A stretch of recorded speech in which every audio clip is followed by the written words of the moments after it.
224টি আসনে প্রার্থী দিয়ে সেই বছর তারা মাত্র 2টি সিটে জয়লাভ করতে সক্ষম হয়। এআইএডিএমকে নিজেদের সমর্থন তুলে নিলে লোকসভাতে আস্থা ভোটে মাত্র 1 ভোটে হেরে মাত্র 13 মাসে এই সরকারও ভেঙে যায়। 2004 সাল থেকে বিজেপির গ্রাফ নিম্নমুখী হওয়া শুরু হয়। হ্যালো ভিউয়ার্স, আরএসএস মানে রাষ্ট্রীয় স্বয়ংসেবক সংঘের রাজনৈতিক অংশ হিসেবে 1951 সালে শ্যামাপ্রসাদ মুখার্জির হাত ধরে গঠিত হয় ভারতীয় জনসংঘ। বিজেএস গঠন হয় মূলত হিন্দু ধর্মের কালচারকে রক্ষা করার উদ্দেশ্য নিয়ে। 1967 সালে বিজেএস নিজেদের শক্তি বাড়ায় উত্তর ভারতের হিন্দি বলয়ে।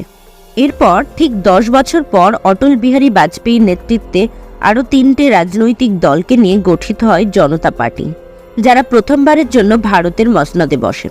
কিন্তু রাজনৈতিক টালবাহানার মধ্যে 1979 সালের জুলাই মাসে সেই সরকার ভেঙে যায়। এরপর জনতা পার্টির বাকি রাজনৈতিক দলগুলোর সঙ্গে বিজেএসের মতবিরোধ তৈরি হয়, কারণ আরএসএসের একজনের নামে মহাত্মা গান্ধীকে হত্যা করার অভিযোগ উঠেছিল। তাই জনতা পার্টির বাকি রাজনৈতিক দলগুলো আরএসএসের সঙ্গে সমস্ত সম্পর্ক ভেঙে দিতে চেয়েছিল, কিন্তু বিজেএস সেটা মানতে চায়নি। তাই অবশেষে 6 এপ্রিল 1980 সালে অটল বিহারী বাজপেয়ী, লালকৃষ্ণ আদবানি ও মুরলী মনোহর যোশীর নেতৃত্বে গঠিত হয় ভারতীয় জনতা পার্টি বা বিজেপি। এই হলো সংক্ষেপে বিজেপি গঠনের ইতিহাস। আজকের ভিডিওতে আমরা 1980 থেকে বর্তমান সময়কাল পর্যন্ত বিজেপির উত্থান আর পতনের গ্রাফটা আপনাদের সামনে তুলে ধরার চেষ্টা করব। আসুন শুরু করা যাক আজকের ভিডিও। আর যারা আজকে আমাকে প্রথমবারের জন্য দেখছেন তাদের জন্য বলে রাখি, আমি মৌমিতা, আপনারা দেখছেন unboxing fact. Welcome to our channel. যারা এখনো আমাদের চ্যানেলটিকে সাবস্ক্রাইব করেনি তারা প্লিজ সাবস্ক্রাইব করে দেবেন আর পাশে থাকা বেল আইকনটি অনে প্রেস করে রাখবেন। আর যদি আপনি এই ভিডিওটি ফেসবুকে দেখে থাকেন তাহলে অবশ্যই আমাদের পেজটিকে ফলো করে দেবেন। 1980 সালে বিজেপি গঠন হওয়ার পর 1984 সালের লোকসভা নির্বাচনে বিজেপি প্রথমবার অংশগ্রহণ করে। 224টি আসনে প্রার্থী দিয়ে সেই বছর তারা মাত্র 2টি সিটে জয়লাভ করতে সক্ষম হয়। শুধু তাই নয়, 108 জন প্রার্থীর জামানতও বাজেয়াপ্ত হয়। হার না মানা মনোভাব নিয়ে 1989 সালের সাধারণ নির্বাচনে 225 জন প্রার্থীকে রাজনৈতিক ময়দানে নামায় বিজেপি। সেই বছর তারা 85টি সিটে জয়লাভ করে। এই জয় দেশ জুড়ে বিজেপির শক্তি বাড়াতে অনেক সাহায্য করে। এরপর রাম মন্দির আন্দোলন বিজেপির উত্থানকে আরও বাড়িয়ে দেয়। রাম মন্দিরের পুরো ইতিহাস যদি জানতে চান তাহলে আমাদের একটি ভিডিও আছে, দেখে নিতে পারেন। ভিডিওর লিঙ্ক ওপরের আই বাটন নিচের কমেন্ট বক্সে দেওয়া থাকলো। দেশ জুড়ে রাজনৈতিক টালবাহানা শুরু হলে 1991 সালে আবার লোকসভা নির্বাচন অনুষ্ঠিত হয়। এই বছর বিজেপি নিজেদের শক্তি অনেকটা বাড়িয়ে নেয়। দেশ জুড়ে 468 জন প্রার্থী নিয়ে 120টি সিটে জয়লাভ করে বিজেপি। বিজেপির ভোটের শতকরা হার সে বছর পৌঁছে যায় 20.11%।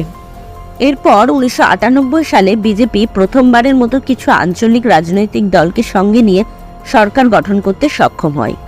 কিন্তু মাত্র 13 দিনে সেই সরকার ভেঙে গেলে কংগ্রেসও কিছু রাজনৈতিক দলকে নিয়ে সরকার গঠন করলে সেই সরকারও ভেঙে গেলে 1998 সালে আবার লোকসভা নির্বাচন অনুষ্ঠিত হয়।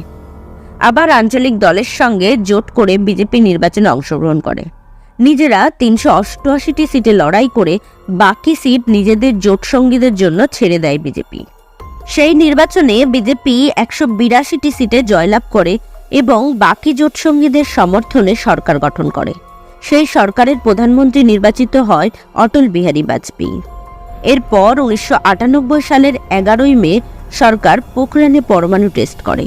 তার বিরোধিতা করে এআইএডিএমকে নিজেদের সমর্থন তুলে নিলে লোকসভাতে আস্থা ভোটে মাত্র 1 ভোটে হেরে মাত্র 13 মাসে এই সরকারও ভেঙে যায়। 1998 সালের ভোটের পর বিজেপিটা খুব ভালো করে বোঝা গেছিল যে কি করে জিততে হয় এবং কি করে সরকার গঠন করতে হয়।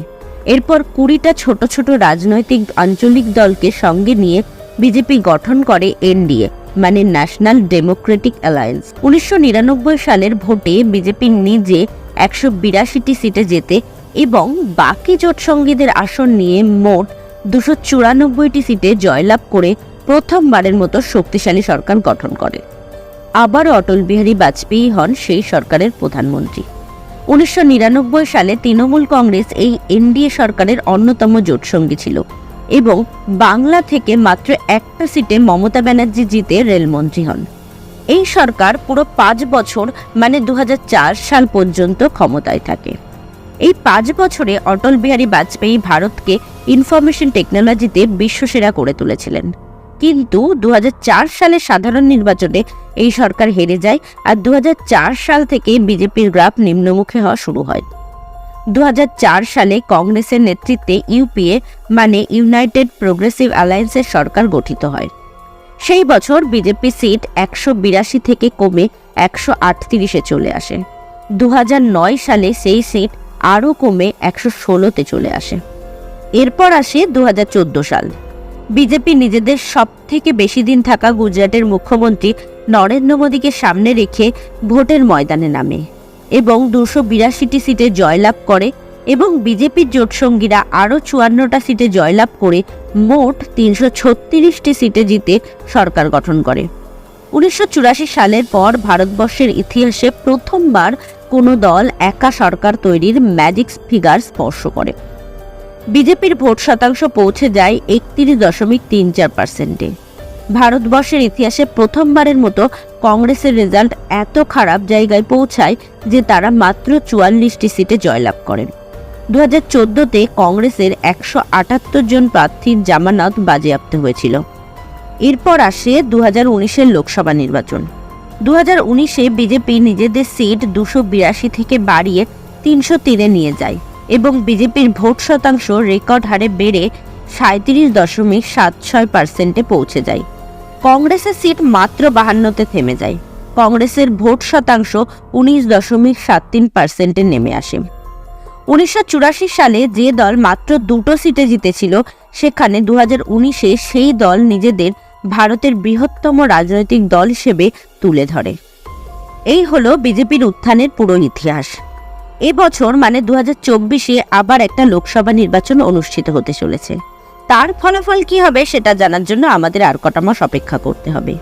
এবছর লোকসভা নির্বাচনের ফলাফল কি হতে পারে সেই নিয়ে একটা ডিটেলস ভিডিও আমাদের বানানো আছে, যার লিঙ্ক ওপরের আই বাটন আর নিচের কমেন্ট বক্সে দেয়া থাকলো, দেখে নিতে পারেন। আজকের ভিডিও তাহলে এখানেই শেষ করছি। কেমন লাগলো আজকের ভিডিও অবশ্যই কমেন্ট করে জানাবেন। যদি আজকের ভিডিওটি ভালো লেগে থাকে তাহলে লাইক আর শেয়ার করে দেবেন, সাবস্ক্রাইব করে রাখবেন আমাদের চ্যানেলটিকে। আমরা আবারও ফিরে আসবো এরকমই আরেকটি তথ্য নিয়ে। ততক্ষণের জন্য ভালো থাকবেন, সুস্থ থাকবেন, পাশে থাকবেন।